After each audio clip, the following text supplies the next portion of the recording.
নমস্কার বন্ধুরা, আমি বাঙালি রান্নাঘরের তরফ থেকে সকলকে স্বাগত জানিয়ে আবার একটা রেসিপি আপনাদের মাঝখানে শেয়ার করতে চলেছি। সেটা হচ্ছে শাক ভাজা। তাহলে চলুন দেখে নেওয়া যাক আজকের রেসিপি। এখানে দু ধরনের শাক আমি ভালো করে কেটে দিয়ে পরিষ্কার করে নিয়েছি। নিয়েছি এক আটি কলমির শাক আর সামান্য পরিমাণে পাট শাক। এই যে ফাইনালি এবার আমি এটা রান্না করে নেব।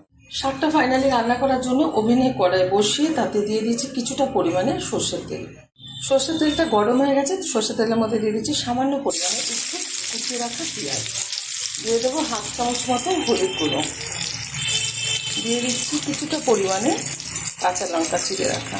ঝালটা কিন্তু যাদের পছন্দ অনুযায়ী ব্যবহার করবেন। এবার হালকাভাবে একটু ভেজে নেব।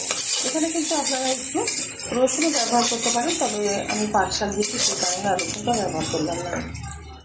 হালকাভাবে কিন্তু ভাজা হয়ে গেছে। এখন দিয়ে দেবো কুচিয়ে রাখা পাট শাক আর কলমি শাক, দিয়ে দিচ্ছি স্বাদ মতো চিনি। মিষ্টিটা যদি অপছন্দ তারা ব্যবহার করবেন না।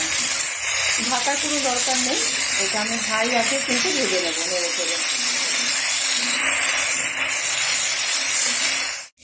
শাকটা কিন্তু হাই আছে সুন্দরভাবে ভেজে নিয়েছি। এই যে কত সুন্দরভাবে মজে গেছে শাকটা। এবার নামিয়ে ঢেলে দেবো একটা পাত্রে, গরম গরম ভাতের সাথে সার্ভ করবো। আপনারা অবশ্যই ট্রাই করবেন, আশা করি ভালো লাগবে।